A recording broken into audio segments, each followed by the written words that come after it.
नमस्कार दोस्तों मेवाड़ के 77वें महाराणा विश्वराज सिंह जी मेवाड़ का जो राज तिलक चल रहा था उसकी सारी की सारी रस्में विधिवत तरीके से संपूर्ण हो चुकी हैं।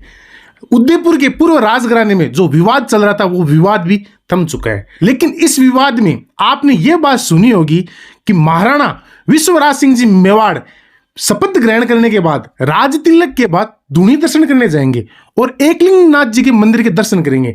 अब आप लोगों ने एकलिंगनाथ जी के मंदिर के बारे में तो सुना है, उसका इतिहास भी आप लोग जानते होंगे, लेकिन आपने क्या ये सोचा है कि धूनी दर्शन क्या है? भाई मेवाड़ का इतना बड़ा घराना, अगर उसमें देखा जाए तो राज तिलक के बाद अगर कोई महाराणा धूनी दर्शन नहीं करे तो उसकी जो विधिवत परंपरा है, जो उसका जो राज तिलक है वो पूर्ण नहीं माना जाता है। तो ये धूनी दर्शन भी अपना एक अलग इतिहास रखता होगा। आज बात करेंगे कि क्या इतिहास है इस धूनी दर्शन का, और सबसे पहले किस महाराणा ने किए थे धूनी दर्शन, और बाद में बात करेंगे कि कुछ लोग बोल रहे हैं कि लोकतंत्र में महाराणा कैसे आ गए।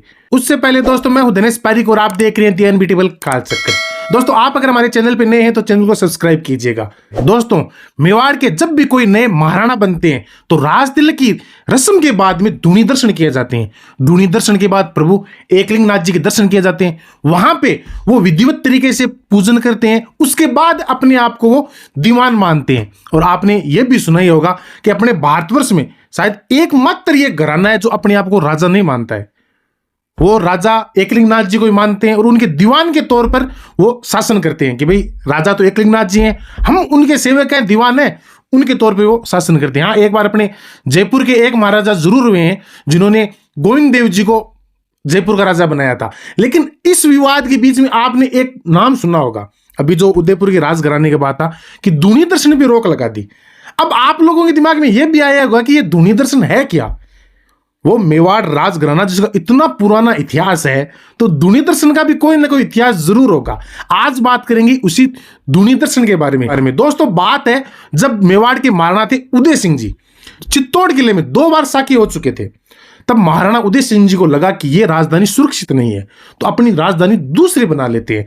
इसलिए वो जगह जगह घूम रहे थे कि कोई उन्हें सुरक्षित स्थान मिल जाए, वहां पे अपन नई राजधानी बनाते हैं। तो वो ऐसे जगह के लिए घूम रहे थे पहाड़ों में। तो वो एक जगह पहाड़ों में गए, वहां पे एक साधु तपस्या कर रहे थे। जब उदय सिंह जी ने देखा कि एक साधु तपस्या कर रहे हैं तो वो भी थोड़े थक गए थे और उन्हें जैसा वो चाह रहे थे वैसे जगह नहीं मिली थी। तब वो साधु के पास जाते हैं, उनको नमस्कार भी करते हैं। जो साधु थे वो महाराणा को जानते थे। वो महाराणा से बोलते हैं कि उदा क्यों दर दर भटक रहे हो? उदा मतलब उदय सिंह जी। तब महाराणा उदय सिंह जी ने बोला कि बात ऐसी ऐसी है बाबा, मुझे लगता है कि राजधानी अलग बनानी चाहिए क्योंकि 2 बार साके हो चुके हैं और कोई ऐसी जगह नहीं मिल रही है जहां पे मैं अपनी राजधानी बना सकूं। तब वो साधु बोलते हैं कि उदय सिंह जी, आप ये जो मेरी धूनी है ना, यहां ही अपने महल बना लो। इसी धूनी के चारों ओर है ना अपनी महलों की नींव डाल लो। यहां पे पानी की भी व्यवस्था है और मैं आपको आशीर्वाद देता हूं कि यहां आपकी राजधानी बहुत ज्यादा फैलेगी फूलेगी और आपकी जनता को कोई कष्ट भी नहीं होगा। वो साधु दोस्तों प्रयागगिरी महाराज थे और जो आज आपने नाम सुने हैं ना धूनी दर्शन, वो जगह वही है जहां पे प्रयागगिरी महाराज तपस्या कर रहे थे। उसके बाद महाराणा उदय सिंह जी ने उसी के चारों ओर जो सिटी पैलेस है वहीं से महल बनाने शुरू कर दिए होंगे। अब आपके दिमाग में एक सवाल यह भी आ रहा होगा कि वो कौन से महाराणा है जिन्होंने सबसे पहले धूनी दर्शन करके ही अपनी जो महाराणा की पदवी है वो या राज तिलक करवाया था? दोस्तों वो और कोई नहीं थे, आपके मेरे सबके स्वाभिमान महाराणा प्रताप ही थे। सबसे पहले महाराणा प्रताप ने ही धूनी दर्शन करके राज तिलक करवाया था। उसके बाद तो मेवाड़ राजघराने के बाद जो भी महाराणा बनते हैं वो सभी के सभी धूनी दर्शन करते हैं। उसके बाद एकलिंगनाथ जी के मंदिर जाते हैं और वहां अपने आप को उनका दीवान मानते हैं। एक बात और दोस्तों, अभी जैसे माहौल चल रहा है सोशल मीडिया पे कि भाई लोकतंत्र में महाराणा की पदवी कैसी हो गई, लोकतंत्र में महाराजा महाराणा ये क्यों हो गया? तो मैं आपको एक बात बता देता हूं कि भाई लोकतंत्र में माना कि महाराणा की पदवी नहीं होती है, और ये जो अभी महाराणा बने हुए मेवाड़ के वो भी एक सांकेतिक रूप से हुए हैं। लेकिन जो अपनी रीत है ना, रीत जो परंपरा है वो निभाने का हक तो सभी को है। फिर वो तो उस घराने से संबंध रखते हैं जिनका इतिहास राजस्थान में सबसे रिच रहा है।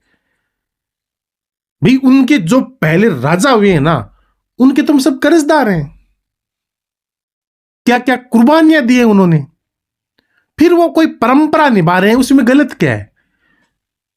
वो ये तो नहीं बोल रहे हैं ना कि हम लोकतंत्र में विश्वास नहीं रखते, न ये वो बोल रहे हैं कि आज से संपूर्ण शासन मेरा ही होगा। वो तो संविधान को भी बराबर रखी, अपने जो रीति रिवाज है वो निभा रहे हैं।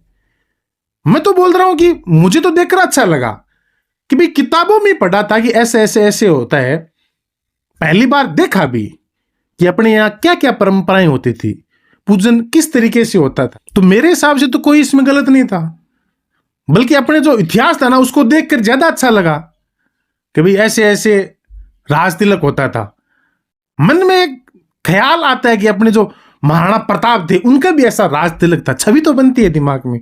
वही बात है, और ऐसा नहीं है कि राजतंत्र आ गया, वही लोकतंत्र है, देश वही संविधान से ही चलेगा, लेकिन अपने रीति रिवाज तो करने की सभी को इच्छा होती है। इंग्लैंड में होती है ना, वहीं भी लोकतंत्र ही है, कोई ऐसा तो बात नहीं राजा है, लेकिन जो भी अपने राजा का जो भी रीति रिवाज होते हैं वहां भी होते हैं, और लगभग पूरी दुनिया में ही होते हैं। भाई अपनी रीत का, अपनी जो भी रीति रिवाज है उनको बनाने का तो हक है ही, वही हुआ है। और जो विवाद चल रहा था राजघराने में, वो भी कोई इतना बड़ा विवाद नहीं था कि क्या बात है क्या नहीं है, ये मीडिया ने उन्होंने ज्यादा दिखा दिया, बल्कि ऐसी कोई बात नहीं। तभी देखिए 1-2 दिन में ही खत्म हो गया। अभी दोनों का ही क्या बयान है, लक्ष्य राज सिंह मेवाड़ है, उनका भी तो बयान यही आया है। उन्होंने पहले बोला था कि जो धूनी दर्शन है, उन्होंने पहले बताया नहीं कि हम धूनी दर्शन करने आते हैं, शायद उनका कुछ भी दिमाग में हो या कुछ भी हो, अभी तो हो गए। और आगे से वो भी बोल रहे हैं कि आगे से जनता को कोई इस प्रकार की दुविधा नहीं हो, इसके लिए ध्यान रखा जाएगा। प्रशासन भी इस बारे में मीटिंग करेंगे। और एकलिंगनाथ जी के मंदिर के लिए तो बोला है कि वो तो भगवान का मंदिर है, वो तो किसी के लिए बंद नहीं होता, जब चाहे कोई भी दर्शन करके आ जाओ, उसी ने बोला है। तो ये कोई बड़ी होने वाली बात नहीं है, भाई भाई के बीच में हो जाती है कोई बात, और जो भी है वो हो जाएगी, कोई इतनी बड़ी बात नहीं है, न कोई इतना बड़ा इश्यू है। अभी विवाद, ये तो विवाद थम ही चुका है, जो प्रॉपर्टी का विवाद है वो भी हो ही जाएगा। लेकिन मेवाड़ के जो 77वें महाराणा है, महाराणा विश्वराज सिंह जी मेवाड़, उनका राज तिलक पूरी परंपरा के साथ, पूरी रीति रिवाज के साथ एकदम संपूर्ण हो चुका है। और एक बात और, मैंने तो मेवाड़ का जो इतिहास है उसी में देखा है, कहीं कहीं तो मेवाड़ की जनता अपने राजा को चुन रही है। महाराणा प्रताप को तो जनता ने चुना था ना। आप सोचिए तो सही, लोकतंत्र की भी क्या परिभाषा है, वही महाराणा प्रताप के समय हुआ था। अब भी देख लीजिए आप, कोई स्वयं थोड़ी घोषित कर सकता है। सलुम्बर के रावत आएंगे, वो अपने अंगूठे के रक्त से राज तिलक करेंगे। कोई सक्तावत आएगा जो उन्हें भाला देगा। मेवाड़ के जो 16 बड़े ठिकाने थे उनके राव उमराव आएंगे, जो भी छोटे बड़े जितने भी थे सभी लोग आएंगे, तभी मेवाड़ का महाराणा बन सकता है। किसी अकेले बोलने से नहीं तो बन जाता है महाराणा। तो ये भी देखने के लिए अच्छी बात है ना, खुशी की बात है कि अपनी जो पुरानी परंपरा थी हम उसको देख रहे हैं। चलिए दोस्तों, आप भी अपने कमेंट में ये जरूर बताइए कि आप इस परंपरा के बारे में क्या सोचते हैं, क्योंकि भाई अपने राजस्थान हम चाहे कहीं के हो, मेवाड़ के हो चाहे मारवाड़ के हो चाहे कहीं के भी, अपने यहाँ तो भाई राजस्थान का इतिहास ही राजा महाराजाओं का इतिहास है। तो सब तरीके में अलग अलग परंपराएं हैं। तो आप इन परंपराओं के बारे में क्या सोचते हो, अपनी राय कमेंट बॉक्स में जरूर बताइएगा। मिलते हैं अगले वीडियो में, तब तक के लिए धन्यवाद।